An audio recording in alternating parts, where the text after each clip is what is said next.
Good afternoon, everybody. Welcome back to another adventures, another Mythgard in Middle-earth adventure. This is Corey Olson, the Tolkien Professor, with you as always. And here is Grifflet, still standing here between Gimli and Legolas, just staring out at this awesome view, which, I mean, this is pretty cool, right? It's kind of hard to do better than this, I have to say. I love how, as we're looking down towards the center, right towards Caras Galadhon, we can see the higher, the taller Malorns down there rising above, as we're looking from Caran Amroth. Such an awesome view. Though, of course, I'm not doing what Frodo was advised to do, which was he was supposed to look over towards Dol Guldur first. Which I don't know if we can't really see anything from Dol Guldur from here, can we? No, we really can't. That's a shame.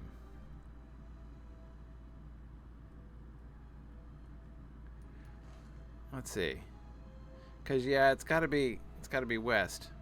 I'm looking up to the north here to try to find anything other than Malorn Tree. Maybe I just don't have the distance vision. I can't see anything beyond Malorn trees over there. Anyway, sorry. So yeah, we're gonna. We were about to go with Legolas and Gimli here. Okay, hey Tamara, welcome. Glad you can join us live here today. I know it's a holiday, so a lot of people who are usually at work are not at work. I myself got left behind from a family outing here today, so I'm streaming and it's good. Hey Legolas. So yeah, I would be delighted if you were to join us. Hey, I'd be delighted to join you. Believe me, Legolas, you can't be more delighted than I am when it comes to the joining of people. All right, the beauty of Lothlorien is best when shared, though we must all remain alert. Even when walking among the trees of Lorien, for the orcs of Moria have come down to Nanduhirion and are able to sneak past the borders on occasion. All right, just in case, lest there be orcs. So let's. Are you ready to go? I'm so ready to go, Legolas. Let's absolutely do this. Though the memory be now dim, of old, elves and dwarves were close in friendship. Legolas of Mirkwood and Gimli the dwarf, through shared hardship, have rekindled the old bonds. Even now they look for orcs to slay beneath the eaves of Lothlorien. Yeah, so it's true, as Galadriel just said, that elves and dwarves were once in friendship. But it wasn't even common back in the day, frankly. I mean, and indeed, there was not much friendship between Legolas's people and Gimli's people, really. I mean, some, but it wasn't very striking. The only place that we're told that there was really close friendship between the elves and the dwarves were between the Noldor of Eregion and the dwarves of Khazad-dûm. So Celebrimbor, and the people of Durin got along real well, but that was pretty much it. So and Galadriel, of course, Galadriel was well, at the very least, we're told that she was quick to see the advantage in befriending the dwarves and forming an alliance with Khazad-dûm. But yeah, it actually wasn't even very common back then for elves and dwarves to be just kind of buddies. So anyway, all right, okay. So hey, let's go, Legolas. How can I be of service? I'm so ready. Is it possible? It is possible that no further orcs have crept beyond the borders. Okay, but I'm ready. I've been amply warned that we might meet orcs. Okay. All right. Oh, this way. All right, fine. Here I was facing the way you guys were facing, because I thought that would be the way to face. Yeah, let's walk. Songs would not do the woods justice. Oh, you didn't hear the same sort of... Oh, I'm holding. What is it, Legolas?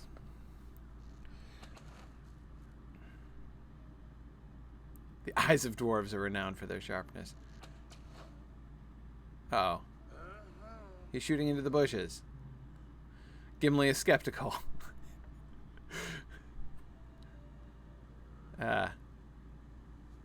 What'd you shoot at, Legolas? Let's find what you shot at. Oh, you shot through the bushes. Uh-huh. Save some for the rest of us. So it's an orc, I guess? Yeah. It's an ugly orc. Hooray! Here they come. Oh, that's fun. No problem. These are orc pursuers, are they?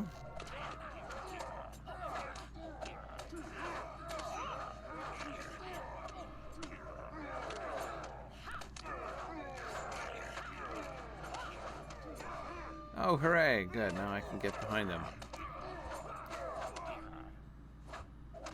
A little position. Oops. Got a little too close. Okay, he should give up now, cursed thing. Okay, let us press on. There may be remnants of the troops still in the woods. Okay. Yeah, just let me heal a little bit first. That'd be nice. Thanks, guys. Appreciate it. All right. I'm going to stealth if it's all the same to you. Oh, look at that. See, look, Gimli's axe delights at fighting them, but the dwarf is saddened for the sake of the lady. Oh, see, look at that. Gimli is already... Of course, he's already been smitten by Galadriel. Oh, he can... he can smell the orcs. Oh, dear. Here they come. Grifflet entering flanking maneuver.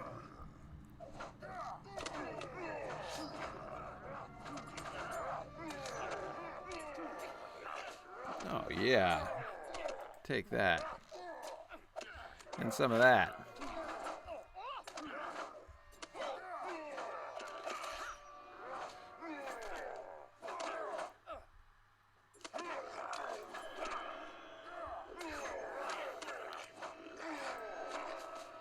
Nice. Okay. Whoa! Yeah, I didn't see them coming from over there. Here, you guys all attack those very fearsome warriors here, and then I'm gonna attack you from behind. Does that sound like a deal? Oh, man. I'm so not good at this not being a guardian thing. I guess I'm just a natural tank. It's what I do.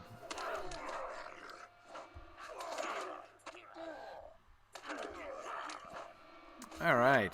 No match for Gimli, son of Glóin. That's right. My tally grows. Aha, we see Gimli already keeping score.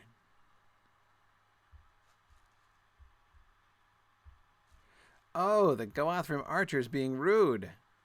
Too many dwarves have come to Lothlorien these days.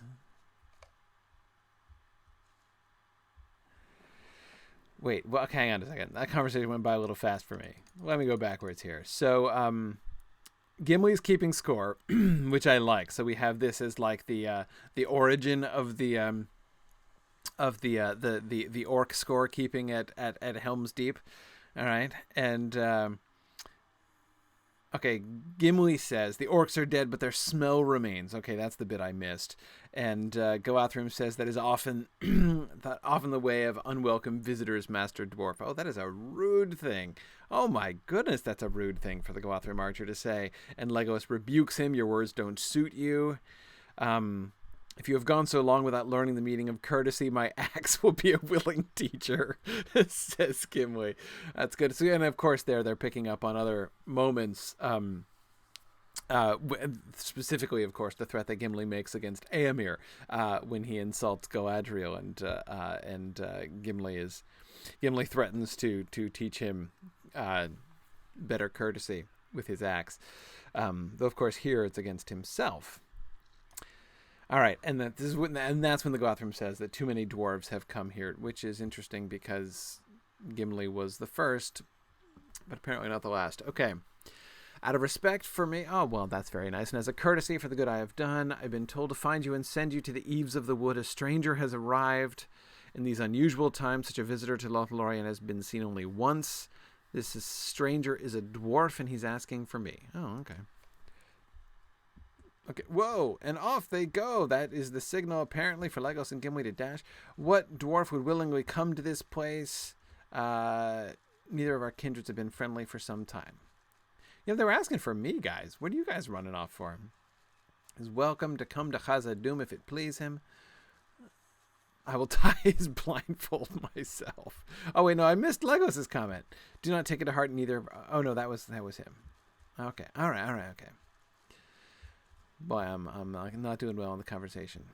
Oh, it's Bosey and Gimli meeting each other. Okay, a long way from the Iron Hills. Things are not going well for the Iron Garrison in Khazad-dûm. Oh dear. Mazog still rules much of the deeps and many of the levels from his stronghold of Zabad-Gathol, and many good dwarves have fallen to his forces. Some, like my own son Bori, are still captives. Poor Bori. I can't bear to think what torments they may have suffered behind the walls of Zabad-Gathol. I know, right? Still, the dwarves of the Iron Garrison struggle to reclaim the hidden caverns, but for every beauty that is unearthed, two evils seem to spring forth from the depths. That's awkward. You've come to enlist the help of the ruler of these elf woods. Wow. Well, that's thoughtful, Bosey. I mean, Bosey, you kind of sent me on that mission, right? Are you trying to suggest you don't think I'm doing a quick enough job here? But anyway, it's nice of you to come yourself. That was good, I guess. If Celeborn of Lothlorien wishes to reap the benefits of friendship with the dwarves, he must reciprocate in kind. If you are trusted by these elves, yes, you are. That was a statement, not a question. Tell these warden this century our plight. Perhaps they will listen to you. Okay. So you're here to talk to Celeborn, the Lord of the Wood, because Bosey, he's totally the one in charge around here. Everybody knows that Celeborn is the one who wears the pants in these woods, right? No question. All right, Goathram Warden. Yeah, he's cool. He's with me. You'll bring him to speak with Celeborn, but I will be held responsible. That's fine. You know, Bosey's a good guy. A little gloomy at times, but it's not. I couldn't vouch for Brogan because or Broger rather. Broger. Couldn't vouch for Broger because he's kind of a jerk. But Bosey, he's a good sort. Okay, I'll be accountable for any and all of his actions. Fine. All right, Karis Galathon. Woohoo! Sort of. We get teleported into the middle of the city. Ooh, Talai Neduel. Nice. I can't fall off the Talon even if I try. Not that I'm trying to. Oh, Karis Galathon is so beautiful.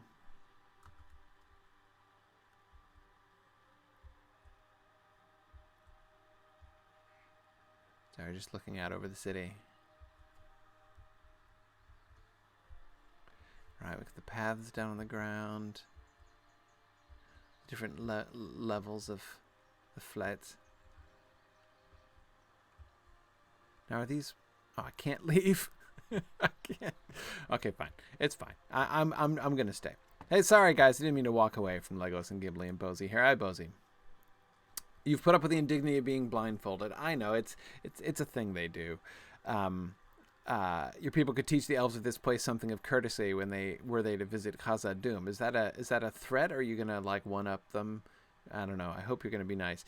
Let's see now if the ill manners of the elves spring from their lord. That's the spirit, Bosey.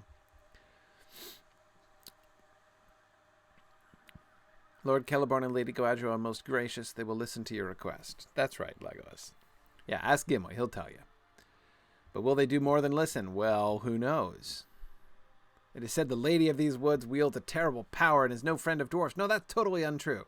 Said by those who know little or nothing about the Lady Galadriel. That's right, Gimli. Her power lies in wisdom and in kindness even for those who mistrust her.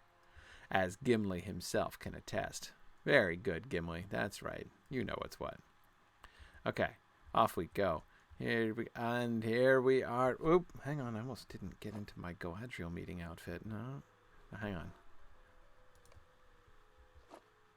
Yeah, there we go. Whew. Okay. Yes, you must know of the troubles that befall. I tried to tell you about the troubles. Didn't I tell you about the troubles? I know that no one who enters Moria should expect to find troubles. Okay, right. Yeah, that's kind of exactly what Galadriel said to you, Celeborn. Oh, uh-oh.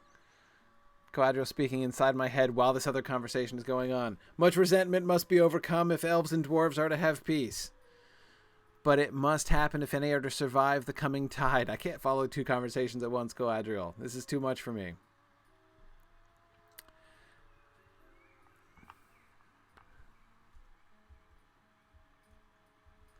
Whoa, so Galadriel and I are having a parallel conversation.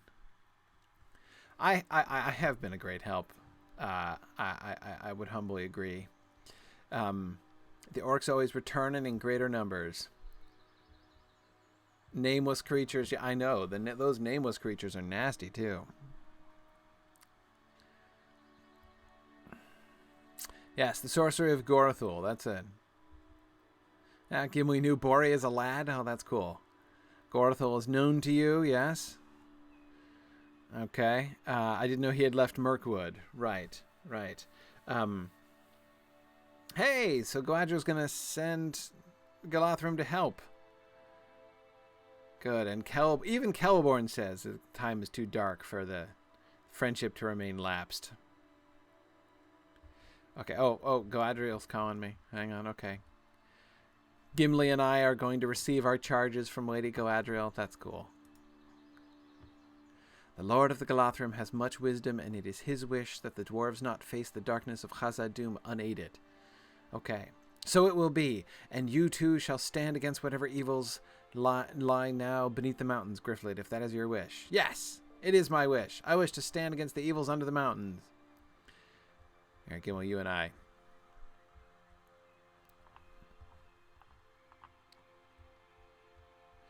Can I just... Sorry, Galadriel, I've never, got to meet you here in Karas Galathan before, and I kind of want to look at your outfit and stuff. What's your hair? It's not a... That's very nice. Yeah. Very long hair. Is that Malaran leaves in your hair? Yeah. That's cool. They match the shoulder decorations of your husband there. Yeah. Their clothes are simple and not rich. Like, they have adornments, right? They've got gold and stuff, but it's not... they're not bedecked with jewels or anything like that. And Celeborn's outfit is quite simple, right? Just he's wearing a small circlet, right? Gotta look up at you because I'm a hobbit, right? Small circlet with a Malaran leaf in the center of his brow, right? Oh, okay, got booted. Enough sightseeing. Okay. Hey Gimli, so what's the story? I would have the mines restored, but right. My road lies with Frodo. It's so true, Gimli. Your road lies with Frodo. Leave Moria to me. So Aragorn has already, given Eriador into my keeping, and if you would just leave Moria to me as well, Gimli, I'll take care of the lot. No problem. Okay. You wish you could help the Iron Garrison with their efforts in Khazad-dûm. The mines have brought me great sadness, but I would have them restored, and the Iron Garrison will need able-bodied dwarves. It's so true, but you can't. No, that's true. Absolutely not. You will see this errand through. Good choice, Gimli. The need of the Iron Garrison is great, but Glowin' Sun does not turn aside from one charge to begin another. But you're struck by the thought that Bosie's tidings may not have been unknown. She might have suspected it. I might have even been trying to give her a message about that. At my first meeting with her, it seemed to me that she offered a choice between continuing the quest and leaving it to others. And here arrives just such a point of decision. Oh, now that is cool. Right, of course, because they speak in the Fellowship of the Ring about how each of them is offered sort of this choice, right, to go on with Frodo or to turn aside. And so actually putting in through the story of the Iron Garrison this opportunity, right? Not just, of course, in the book it's implied that Gimli's, the temptation that Gimli faces is to return back home, right, and help his people at the Lonely Mountain. But the way they have folded the work of the Iron Garrison, and specifically the need of the Iron Garrison, and even their appeal to the elves of Lothlorien for assistance, and again, the way they folded that into the choice of Gimli in that moment in the Fellowship of the Ring, that's really clever. Oh, very cool. Very cool. I have made my decision. That's right. You will not abandon the quest. Good choice, Gimli. You hope will give to Bosie and the rest of the Iron Garrison the aid that I would have. No problem, Gimli. I will help in your stead. With the errand of this, when the errand of this company is finished, you hope to return to a reclaimed Moria. That'd be nice. Yeah, Bosie said he would return to the Chamber of the Crossroads, go to him and give him both my regret that I cannot now return and my fervent good wishes for his success. Okay. All right. I can do that. I can do that. Okay. All right. Well, I think in the meantime... Oh, wait a second. One of you guys has a quest I want, don't you? Hail, stranger. If you are rested, Yeah. I have a request of you. No problem. You're just the one I was looking for. Okay, your name is Tulin. Yeah, I'm called Grifflet. Hi, good to meet you. The name is familiar. Yeah, I am a friend of Aragorn, son of Aragorn. He and I go way back. Like, with the whole Silithar thing, and we met in Bree a long time ago. Feels like forever. You know, I've been working with Aragorn. We've been colleagues, you know. Exactly. You heard about the reforging of Narsil. Oh, that's great. Yeah, no, this is wonderful. Yeah, that was one of my proudest deeds. It's a pleasure and an honor to me. Well, see, look, my fame is extended out into Lothlorien. That's wonderful. You remember when all of us here at Cairn Emroth once greatly doubted his fitness to court our sweet Undomiel. Well, I can understand that, I suppose. But I am sure you know the tale of their romance. Well, tell me the tale of their romance. Let's hear this. I suppose with Elessar being as close as he is, it is not all that surprising. By the way, I love that, being as close as he is. Of course, that's it's just another moment where they're deliberately using. I mean, I've mentioned before how careful the Turbine folks are not to use too many direct quotations in the game, right? They don't want to lift too much of the text directly into the game because they have the performance copyright, like they have the ability to use all the stuff from the books, but they don't have the text copyright. The text copyright is held separately by HarperCollins. So if they included a lot of direct quotations word for word from the book, they would have to negotiate with HarperCollins about that. So they're very careful not to do that. But I love it when they, but nevertheless, you can still see throughout the quest, the stories and the quest text and the quest titles and things, how thoroughly steeped the writers are in Tolkien's words. And again, that's another one that's a very Lord of the Rings expression, a very Hobbit expression, with Elessar being close. You may remember this comes from the debate between Merry and Pippin after Isengard, when they're talking about Gandalf, right? He is close, isn't he? Meaning he's very secretive, right? This is, of course, when Pippin is wanting to get his hands on the stone, that they're talking about Gandalf being closer than ever, right? When he returns from the dead. So I just love the fact that they just dropped that particular expression there to describe Elessar. But anyway, yeah, Aragorn, he's kind of close, so I don't know the whole story. Nevertheless, if I'm interested, I should certainly learn the tale. I totally want to learn the tale, but you're not going to tell me. Okay.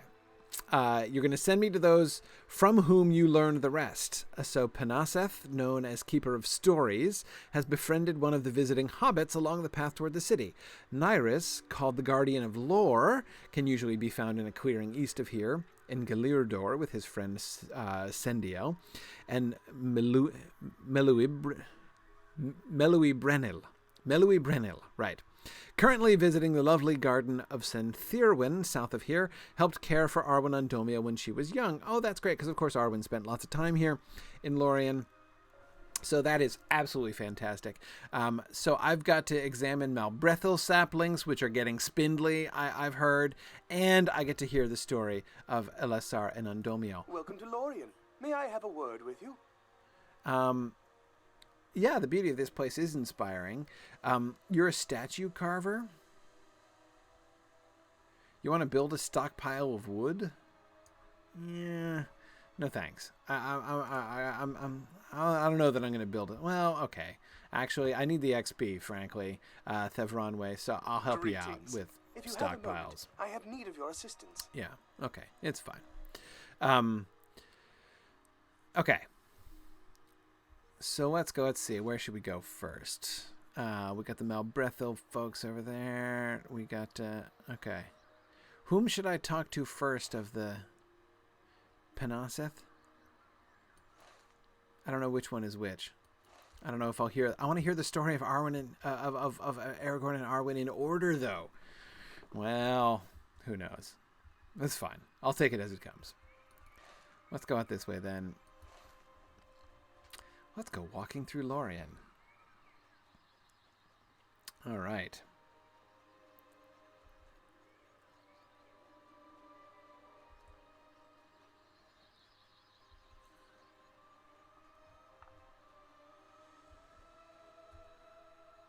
Just want to look up at Karen Amroth. It's kind of an unprepossessing hill in some ways. That is to say, it's it's a place which even in game has its significance from its associations, right? Its sort of historical associations, and not from any grandeur. I kind of like the idea. Of course, often places like that, places that are supposed to be sort of awe-inspiring when you encounter them in the game, are made larger, right? They're sort of made more imposing so that they'll be more striking when you actually do get there in game. And I'm kind of glad they didn't do that to Karen Amroth, actually. I mean, they could have made Karen Amroth bigger, like that would have been like to make it seem more obviously significant. And they seem to have resisted, any temptation to do that. And I think that's good. I think that's right. I like it. I like it how it is. A big deal is made of it, but you don't. What is that? Maloran Ias protected? Is this just a bird? Oh, is it a hawk? Okay, but it's protected, and it's attacking me though. That's rude. Why is that protected species aggressive? That's just not right. I have to run away from it. Boom, boom, boom. Let's see. If the okay, there we go. Got away from it. See, I don't want to kill a protected species. I'm trying to be friendly, with the Galothrim, and there's a forest shrew, a rooting piglet, a golden-haired fawn. Oh, that's adorable.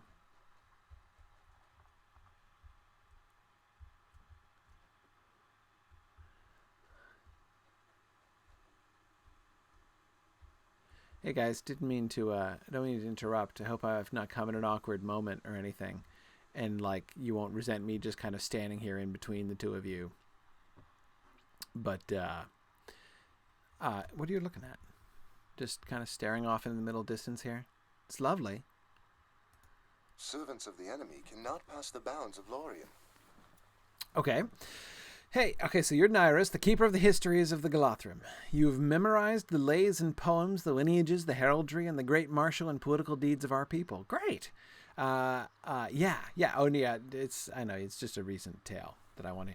You've read a tale recorded by Elrond Half-Elven of the solemn discourse he held with the son of Arathorn, 15th chieftain of the Dunedain. The Lord of Imladris had read the heart of Aragorn and seen the newborn love there for Arwen Undomio. He told Aragorn of the great doom that awaited him. Either he would rise above all his lineage since the days of Elendil the Tall, father of Isildur, or he would plunge into darkness with all the remnants of his kin. Also, that in the many years of trial that lay before him, he would neither take a wife nor bind a woman's troth to himself until he should be found worthy of doing so. Elrond further warned Aragorn that the even star of her people... that's what Undomiel means, by the way. The even star of her people was too far above him, and he too young for her. He explained how the long life and youth of the Eldar were hers while her father stayed here, and that she would be able to follow him into the west when he should go. Were she to choose to bind herself to a mortal, her doom would be bleak, her life shortened. She would never marry a mortal unless he was king of both Arnor and Gondor. The next day, Aragorn, son of Arathorn, took his leave of his mother, Gilrain, and left the last homely house to go forth into the wilds. He was soon, however, seen once more here in Lothlorien. It is an abiding sorrow and grief to many of us that young Arwen Undomio will not come with us when we go. Now I tire. Hold this tale close to your heart. Consider it. Learn from it. Okay, I will. All right, so here's the story. one thing I think it's often misunderstood is it's easy to misunderstand. The sort of one of the most famous sort of snippets or kind of, take homes, I guess, from, Elrond and Aragorn is that whole, like, I shall not give my daughter to anyone less than, the king of the reunited realm, right? The king of Gondor and Arnor. Like, it's possible for that just to kind of sound snooty, right? Like, you are unworthy of her yet. You must prove yourself worthy. In other words, the thing can kind of sound like a traditional story motif, right? That is like an impossible task being set on, when a suitor comes and requests the hand of some great lord's daughter, and some impossible quest is set upon him, which is going to hopefully get him killed, right? Kind of like Beren and Luthien, right? Which obviously we've got the Beren and Luthien parallel established very strongly with Aragorn and Arwen from the beginning, right? When he comes to her and he's like, Tinuviel, and it's a pretty good hint, right? That we're supposed to be thinking about Beren and Luthien. And of course, Beren is met by an impossible challenge. He's told that Thingol tells him that he will give him his daughter if it's in exchange for a Silmaril taken from the Iron Crown of Morgoth. And in that case, of course, it is a test. It is a challenge that's being given to Beren exactly because Thingol doesn't believe he can do it, right? It's because he's trying to get him killed. It is cunning counsel that he has devised, as Melian says. Cunning because he's not saying no, right? But he's also, Thingol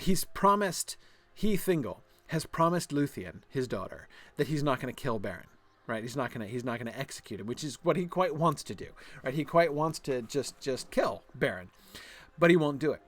So instead, he keeps his promise to Luthien and yet sends Beren off to his death, right? That's the whole point. So the idea really is that it's supposed to be an impossible task that he's not able to do, and of course he does accomplish it and everything. So again, back to Elrond. It's possible to kind of hear Elrond's words in that same kind of way. He would seem to be doing a similar kind of thing, not exactly sentencing him to death, but saying, I will own, laying the condition upon the marriage between Arwen and Aragorn in such a way that it's practically impossible for it to be achieved, right? So, this is me saying no without saying no, right? Or at the very least, it comes off as sort of a snobby thing. Only if you prove yourself worthy enough of my daughter will I give her to you. But I don't think we see any one of those three things happening here. And I think it's important, and I think that the version of the story we get from Nyrus here really emphasizes how it is that none of these three things are really in play with Aragorn's response. That is, he's not sending Aragorn off to his death. He's not just finding a polite way to say no, and he's not just like being a snob and saying you've got to prove yourself worthy. It's none of those things. Look at the way that Nyrus emphasizes this, which I think is really appropriate. That is, let's see. He told Aragorn of the great doom that awaited him, right?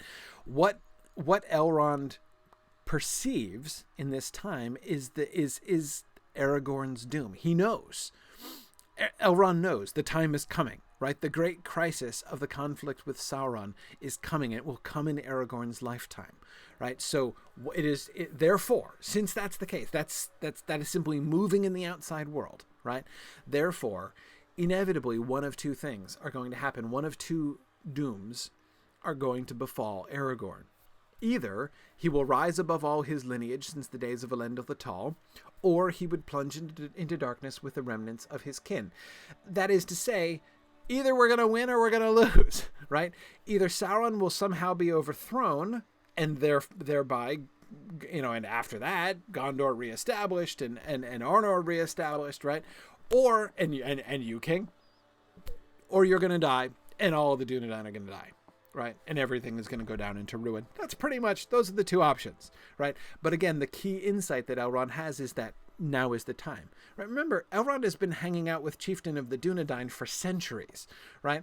But he knows, he has the insight to perceive the crisis is coming, right? And remember, this is a long time ago that this happens, right? We're talking, this is decades before the time of the Lord of the Rings that this occurs. So okay. So here's Aragorn. So when Aragorn is told this, so again, he's not sending him to his death. He's not saying you've got to prove yourself worthy. He's not saying like I'm going to say no and try to make you accomplish an impossible thing. All he's saying is you can't marry her unless we win. So in a sense, that's not laying a condition on it at all, right? So, you know, when he says, I will only give her to the king, that is only as much as saying you can only marry her if we win, right? And what's more, there is the one condition that he does attach, right? The one kind of rule that he sets down is not he doesn't say to her, no, you can't marry her. Again, nor is he exactly laying down a condition under which he phrases it as a condition, but really it kind of boils down to you can only marry her if you survive, right? Which is kind of, you know, a reasonable restriction to place upon it. But the one restriction he does place is not until then, right?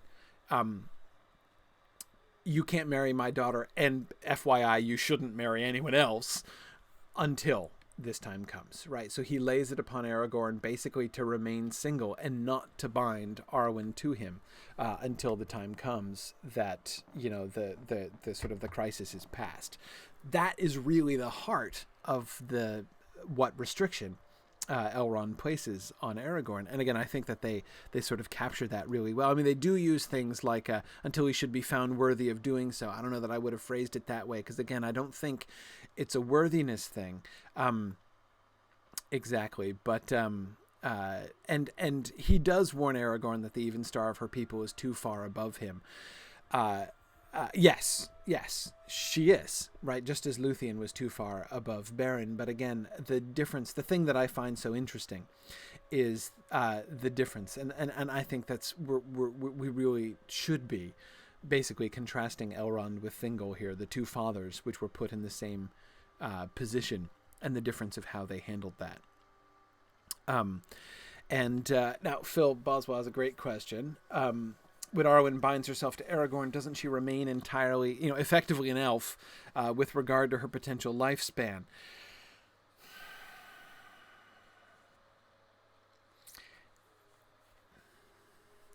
That's really kind of uncertain.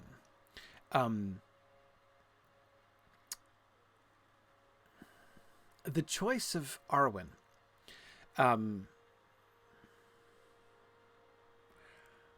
is tricky because, okay, well, let me come back to this because I think it might be relevant in one of the other, because we still have two other people's stories to hear from.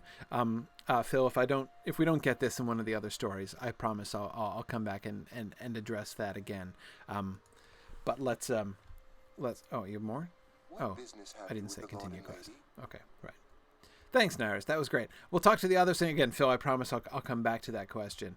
But again, it's I find that actually a very non-trivial question. But let's mount up. Let's pony up here, and I'm still in the bushes, even on top of my pony. Okay, and we'll head up to the Malbrethel saplings up here, and see, because if we can help out, you know, if there's something that is you know, impinging on the health of Lothlorien, and we can, in some small way, help to be a blessing to this realm, then, well, these hungry shrews are orange to me. That's kind of fascinating. I've discovered Karen Brethil. Okay. Oh, did you guys build a gazebo up here? Oh, that's real nice. Yeah. Oh, this is great.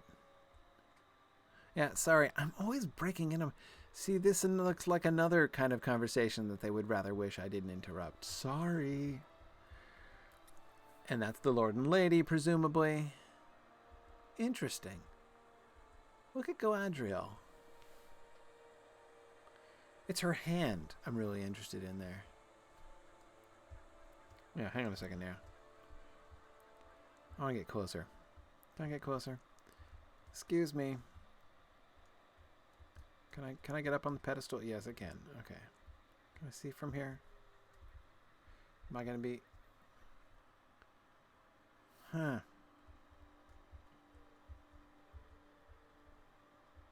Oh, no. Too many flowers for me to see.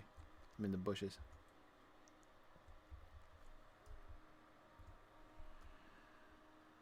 Huh. That's very interesting. I mean, it kind of looks like Galadriel's examining her nails, which I assume she's not. I also assume that she wasn't meant to be holding something, right? If this were a statue in a ruin, I might think that the original statue was holding something that's fallen away or decomposed or been broken. But this is in the middle of Lothlorien, right? Presumably they would maintain the statue, though it does look like a little bit of, lichen is growing over Celeborn's statue here. But maybe that's cool. Maybe they like that in Lothlorien. They're all into the lichen growing on statues thing. I could imagine that. So, okay. But that's fine. But still, presumably they wouldn't let it fall into disrepair, right? So, but then, of course, the other thing would be her ring, right? If she's looking at her ring. But that's... I can't imagine her ring is visible from that angle because she's got her hand cupped like this, right? She's not like this or even like this or something. But of course, if she were making a fist, right, then that would be a very different gesture as well, right? That would be a power gesture.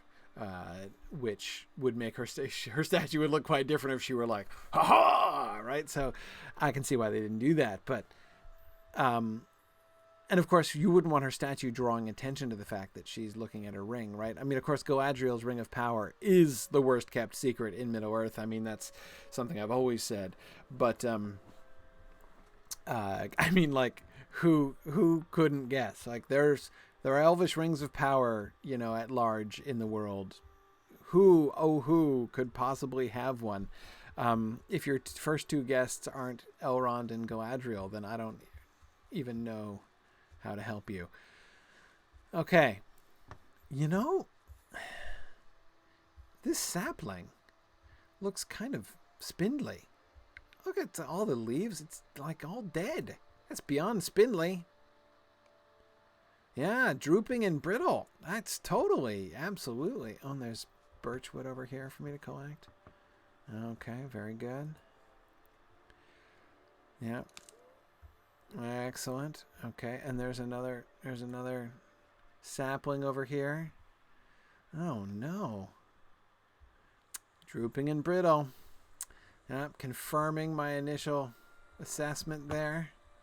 I wonder what malaise could be. What blight is coming to Lothlorien, and what does it mean? Does it have something to do with the remarkable infestation of shrews? And why are they so hungry? Why are these shrews so hungry in the midst of such plenty?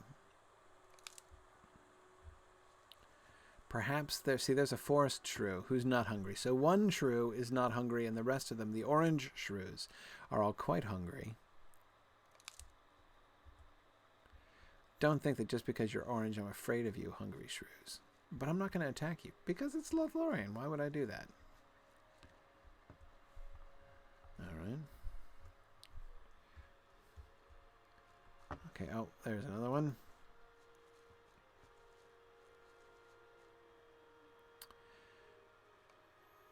Yeah. Also drooping and brittle. Yeah, that's what I was afraid of.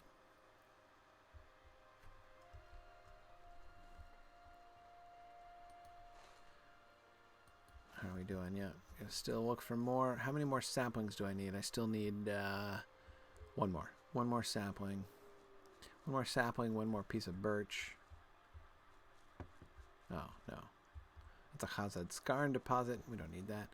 Those are ilex branches. That's quite different. Hey, come on now.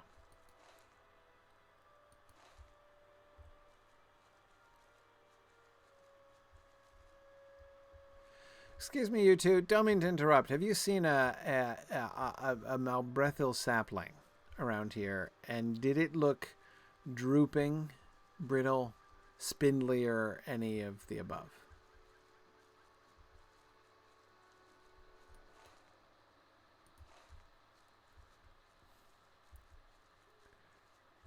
Oh, a biting shrew. I guess they bite when they're hungry. It makes a certain amount of sense.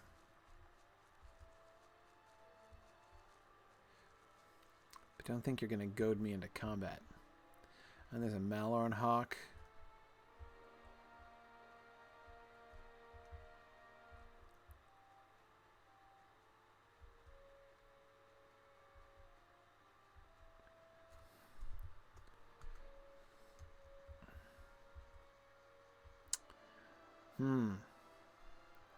Oh. Birchwood. Okay. That's something there. And a woodland lynx. Don't even tempt me with the lynxes.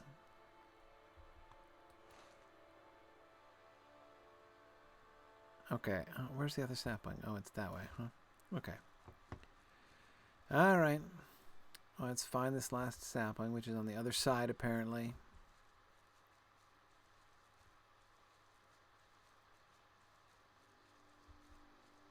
It really is beautiful here.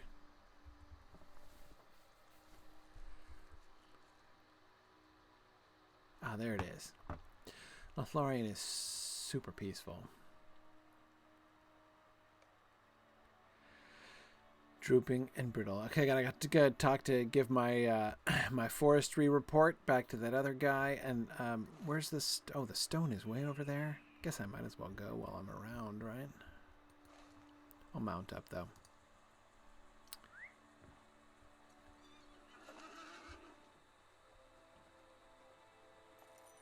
Okay.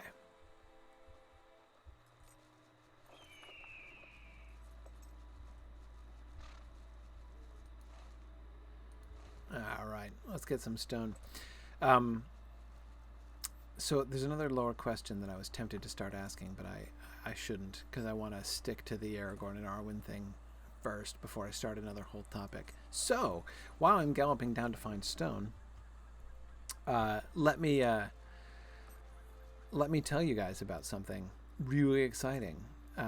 I've decided I'm going to start a new lore discussion event, which is going to be really awesome. So, there are several things that have sort of led to this, but one of the main things is I have not taught The Lord of the Rings for a long time. It's been years since I have had a discussion on The Lord of the Rings.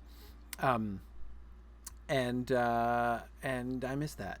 I've been teaching a bunch of Tolkien courses at Signum, but I haven't taught The Lord of the Rings in a while. So I want to have a discussion of The Lord of the Rings. What I want to do is I want to do a chapter by chapter discussion of The Lord of the Rings, where we talk about I want to meet once a week, and I want to kind of teach my way through the whole through the whole series, through all the books. And I want to do it slowly.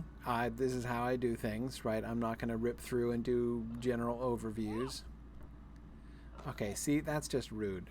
Look, Mr. Pig, I wasn't doing anything to you. I'm just here collecting stone, and you're the one causing trouble.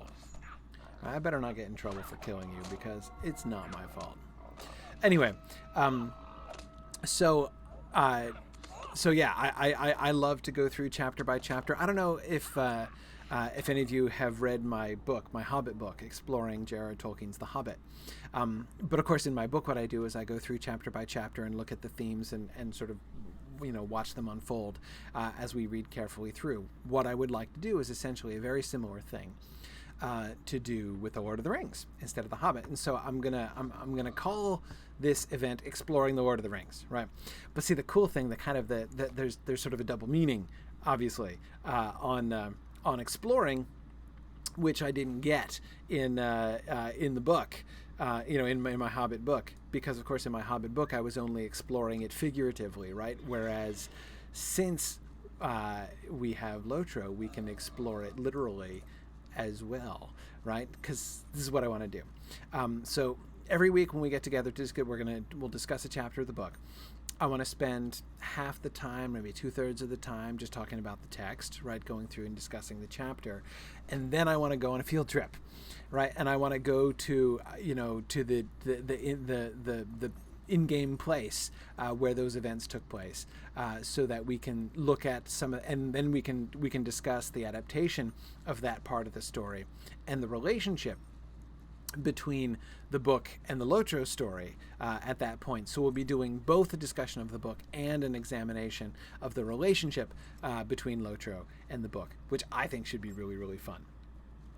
So anyway, so that's what I'm planning. It's going to be called Exploring the Lord of the Rings. I want to start it at the beginning of the year. I had already planned that I wanted to do it on Tuesday nights, because that's really going to be the time that's going to work out most easily for me. So I want to do it on Tuesday nights, and so I'd already decided that. And then I looked at the calendar and I saw that the first Tuesday of the new year, is Tolkien's birthday, January 3rd. So we would be starting and doing the long-expected party on Tolkien's birthday, and that just seemed like too good to lose, right? So clearly it was meant to be. So that's the new thing that I'm going to do. What I would really like to do as well. I know that of course I'm on Landreval right now, and most of the stuff I've been doing is on Landreval. But I know that's kind of like unfair. I would kind of like to be able to involve people from other servers as well. So it's actually something I'm working on. I'm working on maybe rotating it among different English-speaking servers while I'm when I'm doing it. We're going to be broadcasting it on Twitch, of course. I'm going to use the Signum U Twitch channel, because this is officially going to be one of the the open education programs at Signum University. Also, I'm going to be reading long sections of I'm going to be reading passages from the text aloud, and I don't want to get Turbine in trouble doing that on their official channel. Anyway, it'll be simpler. We'll do it in an educational context at the Signum University Twitch channel, and that'll be where to live. So people from outside of the LOTRO community can be involved in the discussion as well. But then also, obviously, it'll be on Twitch, but it'll also be in game. I'm looking for a place in the game to sort of kind of like a lecture hall to begin in, to have our book discussion in, and then moving out into the world and going on the field trip part of the class at the end. So I'm pretty excited about this, and so I just urge you guys to spread the word. I'll have more details. I'm working on some stuff like getting onto different servers. I'm going to be posting onto the LOTRO forums about this. I'm going to be I would love to one thing I think would be really fun would be to work with different kins. I know that there are many kinships out there in the LOTRO world that are really engaged with lore and really love the books. And I think it would be really fun to do each week, to have each of my classes kind of hosted by a different kin, so that I could kind of get get in touch with different kins around the game, and give your kin an opportunity to kind of be featured on our weekly show and stuff, especially when I'm going around to different servers where I don't know anybody, right, where I've never really played myself. Of course, we have our Mythgard kin on Landreval, which kind of has been hosting all the stuff that I've been doing so far, but it would be really neat to get connected with other kins around in different places. So anyway, that's what I'm thinking. That's my big plan that I have coming down the pike in 2017, which should last well into 2018, I'm sure. Not only because of the number of chapters in the book, and which are over 50, but of course then I'm going to want to do the appendices and the prologue, and maybe we'll go on and do more than that, right? Maybe we can go on and discuss some other things after we finish The Lord of the Rings. Who knows? But anyway, I'm excited. So yeah, that's I'll have more details hopefully over the next couple weeks. I'm talking with the Turbine folks about maybe setting some things up, working with them to sort of set some stuff up. But this is definitely going to be happening, and I hope you'll spread the word among your kinships and other people on social media and stuff. It'd be really great to get people involved. I want to do, for those of you who have ever seen or taken one of the Mythgard Academy classes that I do, that's kind of the interface that I want to have. I'm probably not going to open mics to everybody because that ends up with a lot of background noise and actually kind of slows things down. So I'll have a text interface with people because I don't like to just lecture. I really want to have a discussion. So I'll have some stuff that I'm talking about the passages, and then I'll be taking sort of comments and observations from you guys as well through a text interface. So I'm still working out all the details of how we're going to do this because I don't have my normal tools that I use in my normal Signum classes. Anyway, so that's the plan, and I hope that I'd love to have as many people as possible involved because I think this is going to be super fun. Anyway, Rosie, will it be at UK friendly times? Well, no, it probably won't. At least not most of the time. It will probably have to be an evening time most of the time. But I will say this, Rosie. I do want to sort of cycle through different servers, and that is, I'd like to include English-speaking European servers. And when I'm on those, I promise I'll do them at a UK-friendly time. But of course, all the sessions will also be recorded and posted both to our YouTube channel and to a podcast stream. So you can download the audio, you can subscribe to the audio or to the video to make sure that you can get those in recording, even if you can't attend live. So that's the plan. Oh yeah, Mountain Time, you should be okay, Tamara, with Mountain Time, I would think. I tend to be a late night person myself, so the time when they will probably start will probably be late Eastern time, be like 9:30 Eastern time. So yeah, it'll still be going at a reasonable hour Mountain Time, no question. Yeah, cool. All right. Anyway, here we are by Millowy Brennil. Hi, Millowy Brennil. Hail! What brings you to Lorien? Okay. Thanks for sharing what you know. And my dear little Arwen. Oh, nice. Millowy Brennil must have been the one who was like her nursemaid here. That's very cool. Okay, Aragorn called Elessar, after the great elf stone given him by my lady Galadriel herself, was just shy of his 50th year. Still a brash youngling, I know, like 50-year-old humans, right, have barely begun to age. He was weary, having been long fighting and traveling throughout many kingdoms, and had stopped in Lorien on his way back to Rivendell from the borders of the Black Land of Mordor. The Lady of the Golden Wood insisted that he cast off his ragged traveling apparel and dressed him in silver, white, and elven grey, such that he appeared almost more than a man, nearer to an elf lord from the Isles of the West, tall and stern. At that moment, Arwen Undomiel, the Lady of Imladris, saw him for the first time in nearly 30 years. At that moment, indeed, was her choice made to follow, await, love, protect, and honor Elessar, and share with him the doom of men. They had but a brief season to wander together through the woods and glades of Lothlorien. The hill of Caran Amroth was their most particularly beloved place. That is where they wandered barefoot through the blossoms of Nifredil and Eleanor, and it was there that they finally plighted their troth and sealed their fate. Okay. All right. Couple things here. So this, of course, is their betrothal, right? Their first meeting was in Rivendell, and Aragorn was 20, and that's when he has that conversation with Elrond, the one that we were talking about before. And then he goes off into the world and he does his things, right? He's doing his traveling and he's doing all the things, right? Including going down to, Rohan and Gondor and, his Thorongil adventures and all that stuff. So he comes back to Lothlorien and meets Arwen again when she is staying there with Galadriel, and this is when they plight their troth. They get engaged, basically. And this is a really important point because this is the point at which Arwen chooses to be with him. Now, it seems here, the way I take this, by the way, I take this that when Elrond said to Aragorn, "Neither shall you bind any woman to you," right? He's saying don't get married. He's saying stay single, right? You need to be, it's not right for you to be bound to another person while you're still, while you need to be free to do what you're doing, right? And while you're going into danger and doing all this stuff.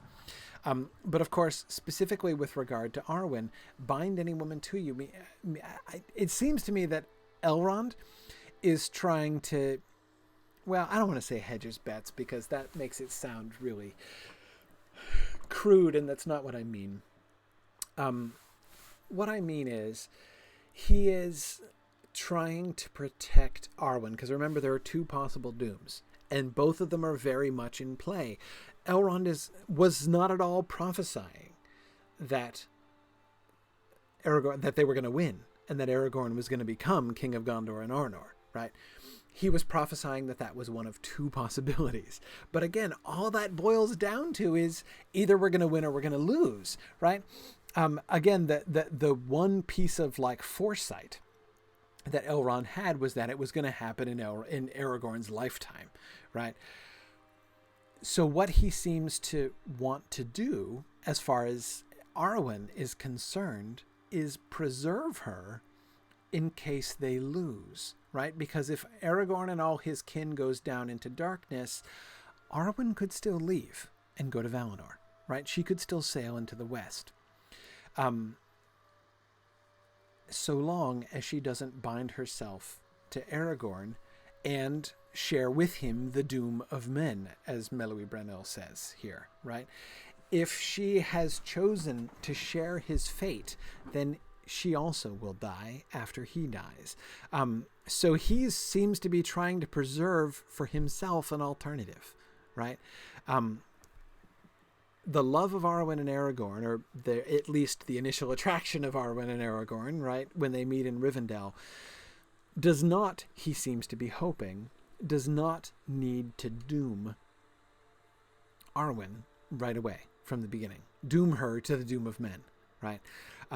He seems to be saying, don't make her choose that. Don't make her make that choice now. Wait until if we win, she can choose that, right? But he would not have her choose that before it's decided. Which would mean that if they lost, she could go to Valinor. Or even if the worst happened, right? And they all died, right? Well, then he and she would still be reunited in Valinor, right? So yes. That seems to be, at least that's how I understand what Elrond was trying to do there. The meeting, therefore, on Caren Emroth between Aragorn and Arwen is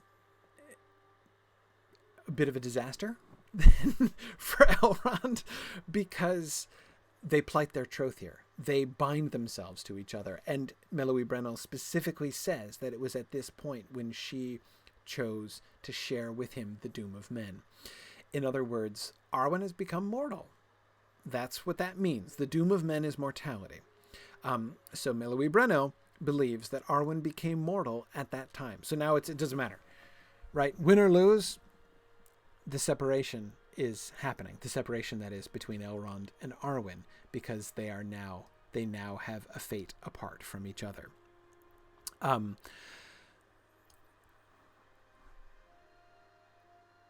Notice something. Galadriel helped this happen. She did the opposite of standing in the way of this happening, right? Did she know what was going to happen? I don't know. I mean, all she did was clean Aragorn up and put him in some nice clothes, right? And I don't think, it's easy to kind of, treat that. It would be easy to do a kind of a satire of that scene, right? Where Arwen is like, she would have been really unimpressed by a scruffy, dirty-looking Aragorn, right? But but he cleans up real nice, right? When Galadriel makes him take a bath and puts him in nice clothes, then Arwen's all like, "Oh, he is so hot," right? Obviously, it's not really about that, but you'll notice the one element of this story which does correspond to the earlier element of the story, right? One of the things that Elrond says to Aragorn is, "She is too high above you," right?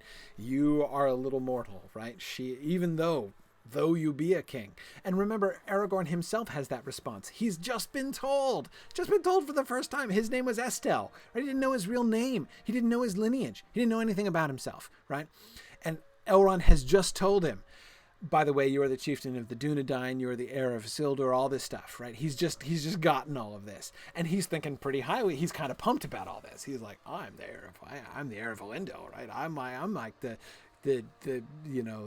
heir of the throne of Gondor. He's kind of thinking well of himself, and that's when he meets Arwen, and immediately the high lineage in which he took so much pride doesn't seem like all that much to him anymore, right? Compared to her, he still is far below her. But you'll notice the emphasis, right?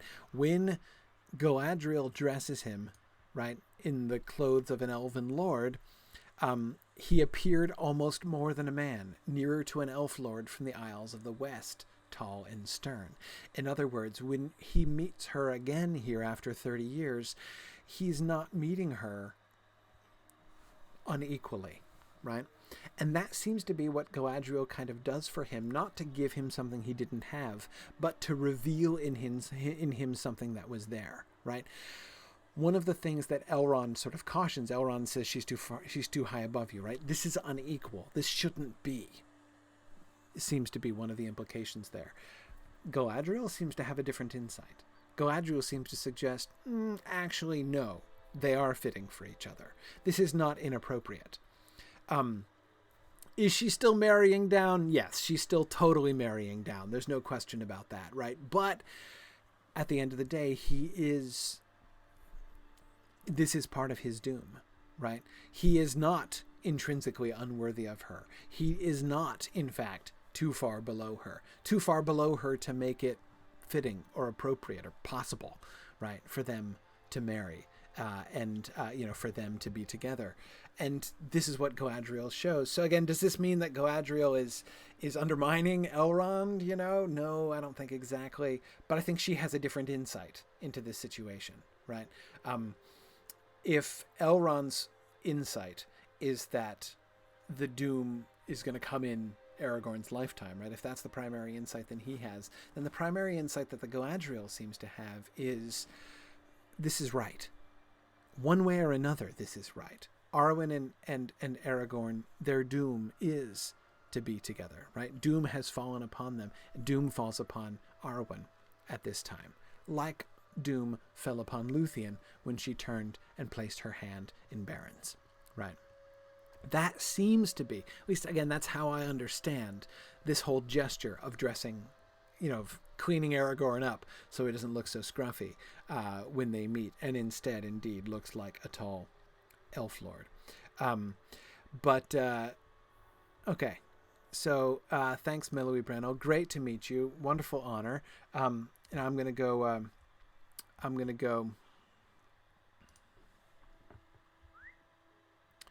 And get the third part of the story.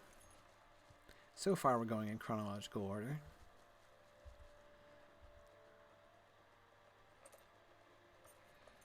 Oh, wait. It's taking me back to Karen Amroth. That's not what I want. I want to go over here. Yeah, because that's closer. I want to go over here.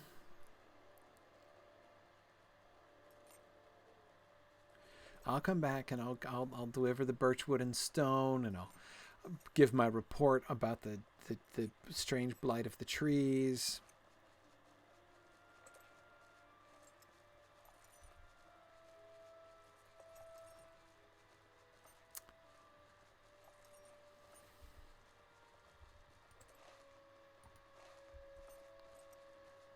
All right, here we go.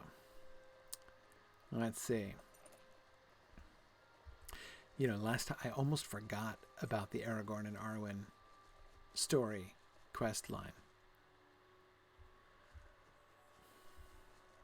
A red berry bush. Oh, that's for the dye quest, right? Well, I mean, if I'm right here, I guess I could collect some. And you want me to collect chalk too, don't you? If I'm walking right past it, I'll pick it up, okay? How about that? Can't promise to go out of my way for it. But maybe I should, actually. I kind of do need some XP. After all, I want to get to Filgashan, for which I need to be level 58. And that's one of the instances that we promised we'd do. And by the way, probably after the new year, too, we will do... you up here? Yeah, I think you are. We'll do the Road to Erebor quest series, as we promised we would, having wonderfully met our stretch goal for our fundraising campaign. Okay. Gazebo on the hill. Is this Galadriel still examining her nails? Yes. But this is a better angle at it.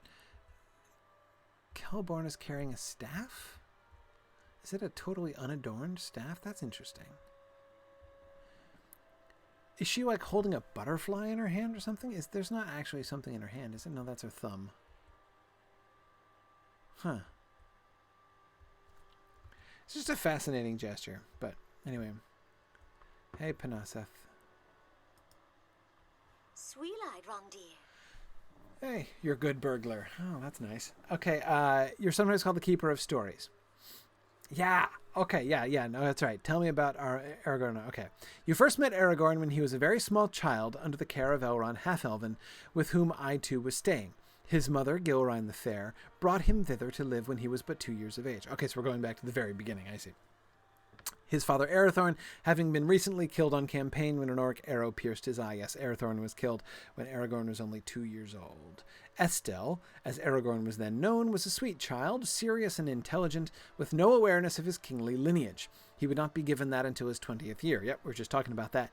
And you all doted on him, I know. He must have been just the darling of Rivendell. Since its occurrence during the elder days, we have sung of the great romance of the man Baron One Hand and the elf princess Luthien, also called Tinuviel or Nightingale. I tell you this because I know of the first time Elessar set eyes upon the beautiful Undomiel.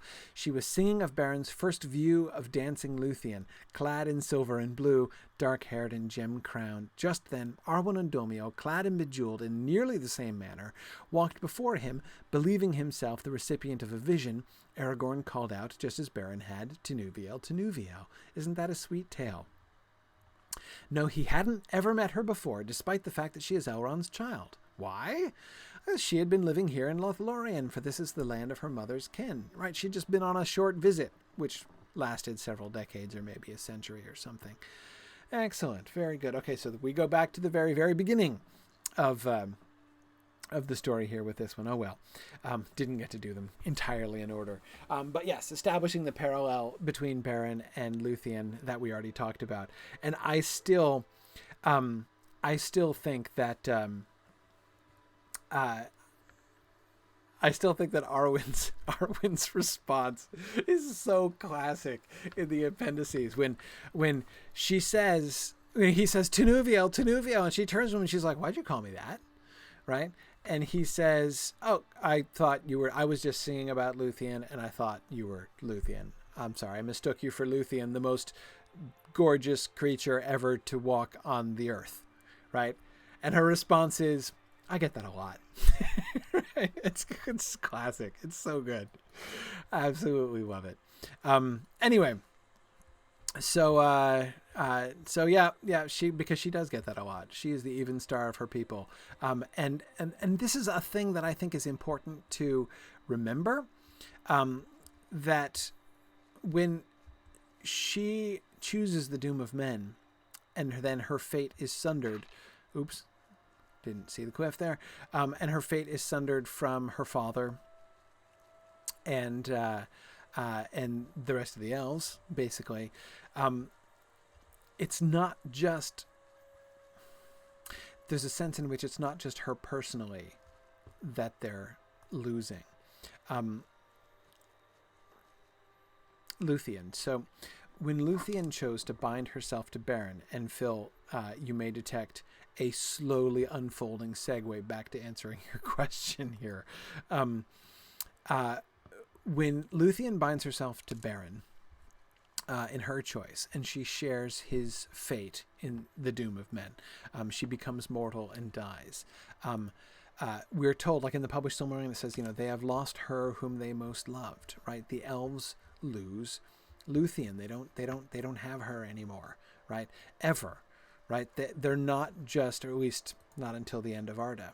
Right? Because remember, death is, while not exactly a temporary thing. Oh, okay, fine, I'll go collect chalk. I can't help it. I'm a compulsive completionist. Here I am. I shouldn't even get quests I don't want. Anyway, I have plenty of lore stuff to talk about, so I'll pick up chalk while I'm doing this. Okay, so death for the elves is only a temporary thing, right? When you die in Middle-earth, your spirit goes to the halls of Mandos, and after that can re-embody itself and live in Valinor. That's how Glorfindel is able to come back to Middle-earth. Now, he's the only one on record who came back to Middle-earth again, but he's far from the only one who ever re-embodied himself, right? That's a normal thing. The spirit of the elves remain in Mandos for a kind of purgatorial period. So especially if they made some, errors in judgment during their lives, they get the opportunity to kind of learn from their mistakes. And we're told that Feanor is going to stay a heck of a while in Mandos' hall. He might not still be out yet, but anyway.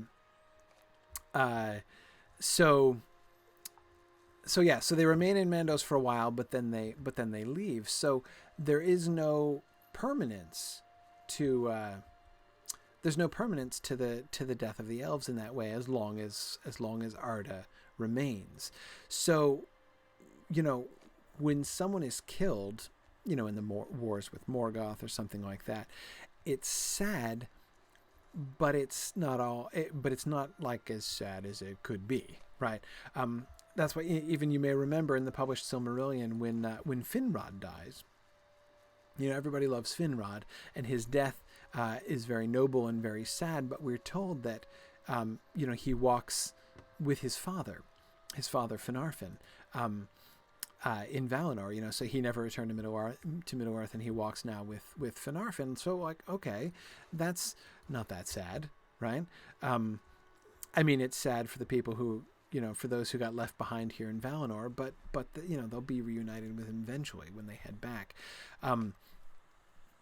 Luthien gets taken entirely out of the circuit, right? And not until the end of time, not until the end of Arda itself, can any of the elves then be reunited with Luthien.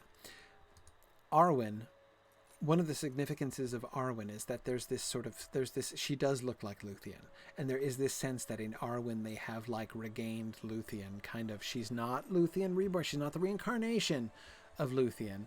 That's not exactly it, right? Because that's not how it works with elves.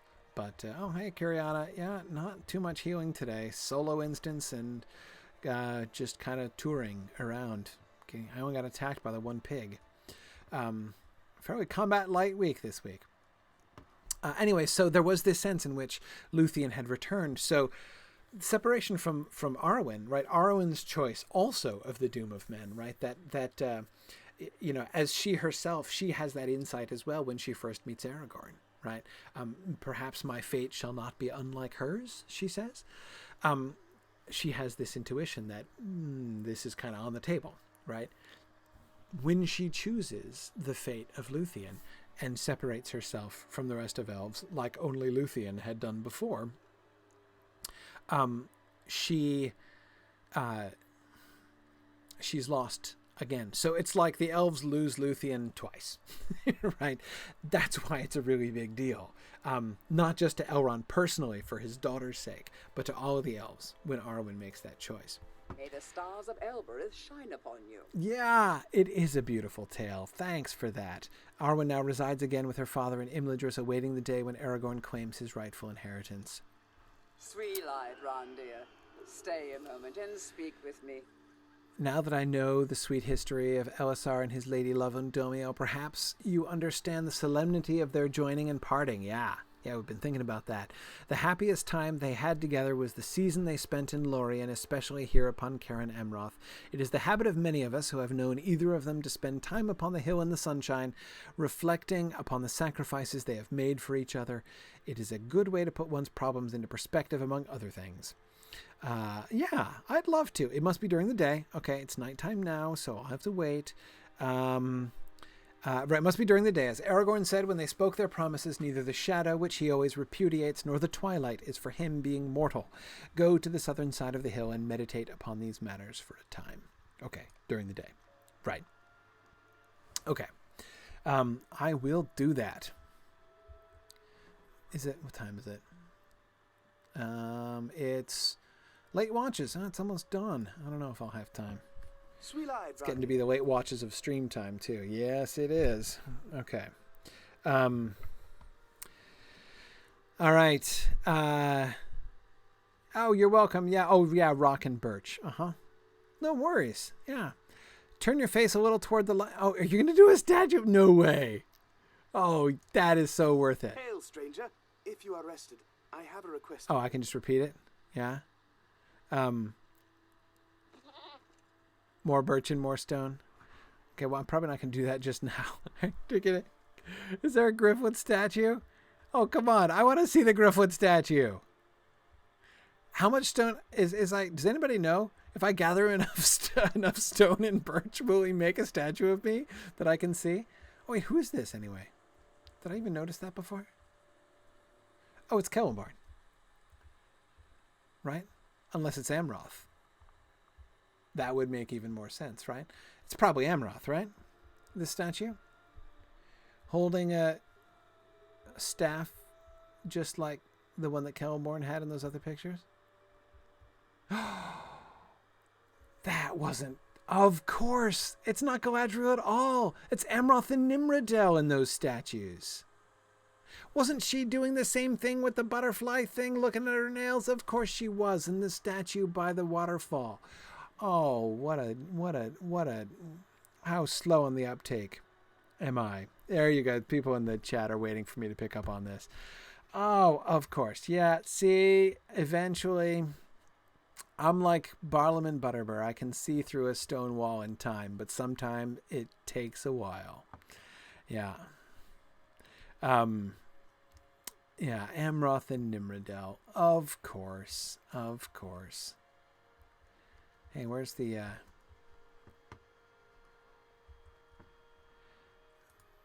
There we go. Brittle bark, drooping boughs. Yeah. Not signs of any particular ailment with which you're familiar. Okay, we need some forestry advice. The Galathrene will need your aid.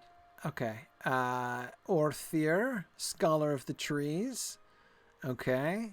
All right. Describe the symptoms. All right, we've got to get a consult with the expert. Okay, I can do that.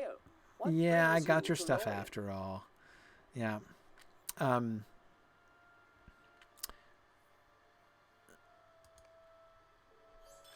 to the Golden Wood. And we leveled up. Look at that. See how fitting. The quest that I was almost not going to do is the one that levels me up to 58. Sweet. Okay. Ooh. Quest available. Burglar. The Path of the Mischief Maker. Find... Oh, the Foundations of Stone thing. Well, okay.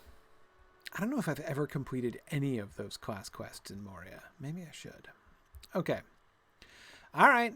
So I need to meditate upon Cairn Amroth in the day, which it is not. I need to talk to the tree expert Orthier.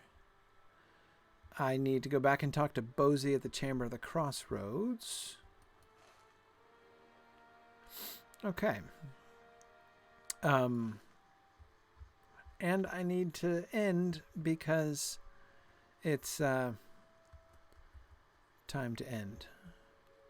Wait, but Phil, first I need to answer your question because we need to finish the Aragorn and Arwen thread. Okay. This is the... So I will stand at the spot where they plighted their troth. and answer the question. So, okay. So, Phil, your question again. When she binds herself to Aragorn, doesn't she remain effectively an elf with regard to her potential lifespan? No. No, she does not. That, I think, is pretty clear. The precedent is Luthien, and Luthien shares the doom of men. She becomes immortal. That is very explicit. When she dies, she goes to Mandos. She dies, right? So Beren is killed, right, by Karkaroth when the with the whole hunt for the wolf and the recovery of the Silmaril. He's killed. He dies. And she also dies. Her spirit goes over to Mandos. By the way, there was like one brief version of the story when she gets carried over by an eagle over to Valinor in order to go. But that was Tolkien rejected that one. And instead she dies and her spirit goes to Mandos. And that's when she, over in Mandos, sings her song, and Mandos has pity on her. And he sends both of them back to Middle-earth on condition that she has to bind herself to the doom of men. She becomes mortal, and the two of them die afterwards, and they go to wherever it is that human souls go outside of the circles of Arda after their death. So when Arwen says, perhaps my fate will be not unlike hers, the fate of Luthien it means mortality, to become immortal. And Arwen is referring to this later on when she says to when Aragorn is dying, right? And he's like, why don't you head off to the Havens then, right? And she's like, no, I've already turned away from that. I can't. And it's not just, she isn't just saying they wouldn't have me, right? Like they're gonna reject my passport at the Havens. What she's saying is, she already is, the choice has been made. She is mortal, right? And it is clear that, remember, Meluwi Brenil, her maid, right? The Turbine folks clearly are interpreting that as saying that it was at that time when they plighted their troth on Caren Emroth that she became mortal, that she took the doom of men upon herself. And I agree with them, that she is mortal from that point. Arwen is not going to live forever. And the picture that Elrond in the movies paints for her of her mourning Aragorn's death and living out her immortal life in sorrow and misery after he dies is incorrect. That is a misunderstanding. There's a passage there's a passage in the book that moment in the film is based on, but I believe that they have misunderstood it. I believe, and how many times do I say this? Quite a lot. When Peter Jackson's crew and the Turbine crew are interpreting the books in different ways, I almost always agree with the Turbine folks and not with the Peter Jackson folks. I think that they're right. The Turbine folks are right about this, and that she does take the doom of men upon herself. Anyway, that's so no, I do not believe, Phil, that she does remain effectively an elf with regard to her potential lifespan. Arwen would die of old age. I don't think she does die of old age, but I believe that she would die of old age. If push came to shove, she is immortal, and she passes out of the circles of the world and become. That is very explicit. When she and Elrond depart, they depart for the remainder of the entire life of Arda, right? That means she has joined the fate of humans, which means she is no longer immortal.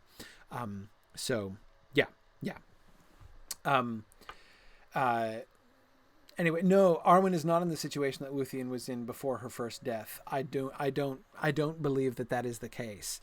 I don't believe that is the case. Again, it's very clear that she's not going to Valinor even after she dies, because if she were, there would not be the grief of Elrond at parting. Tolkien lays special emphasis on that. Elrond would be fine with it, right? If it were just, you're going to die sooner, and then, and then we'll be joined again over if she retains that, because remember that was the situation that Luthien was in before the change was made, by Mandos. She was still an elf, right? She still had the fate of the firstborn. Arwen does not. If she did, she would go to Mandos too when she died, right? But she is clearly not. She and Elrond both understand that she's not going to go to Mandos when she dies. She's not going to go with the elves, that is. They're going to be permanently sundered. That can only happen if she has the fate of the firstborn, which means she's mortal. She's not going to be immortal. So I think that that's pretty clear. And Druid's Fire, it's true that not even the Valar can override the doom of Iluvatar. And this shift, it's a big deal, right? And it's why it only happens twice. This is not connected, by the way. It is not connected with the choice that is given to Elrond and Elros, right? Some people confuse this, that Arwen is making a same kind of choice that her dad did, but a different one, right? Like Elros, her uncle, right? That he chose to be mortal and have his fate be among men, and Elrond chose elves. It is not true, therefore, that Elrond's whole family keeps getting that choice. They don't. Elrond chose to be an elf. He is an elf. His family are elves, right? Her choice is not the choice of Elros. Her choice is the choice of Luthien. And it is absolutely a special grace from Iluvatar. It only happens twice in all of history. It is the third union of elves and men. The union between Arwen and Aragorn, but it's only the second time that an elf has taken upon herself the doom of men, because the third is Tuor and Idril Celebrimbor from Gondolin, Earendil's parents, and that's not what happened. In fact, it is suggested that Tuor is the one who goes the other way, that he is counted among he takes upon himself the doom of the firstborn. That the two of them are joined, but it goes the other way. Idril doesn't become mortal; he becomes immortal. That's the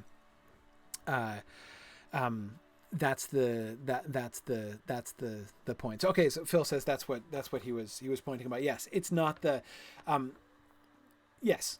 So she is 100% elf until she makes the choice, and the choice that she makes is the choice of Luthien. And she is, it seems, given that grace, and it is a grace that has to come from Iluvatar, no question, to be counted among the mortals. That's why the union is a really, really big deal. Yeah. So anyway, all right, I gotta go.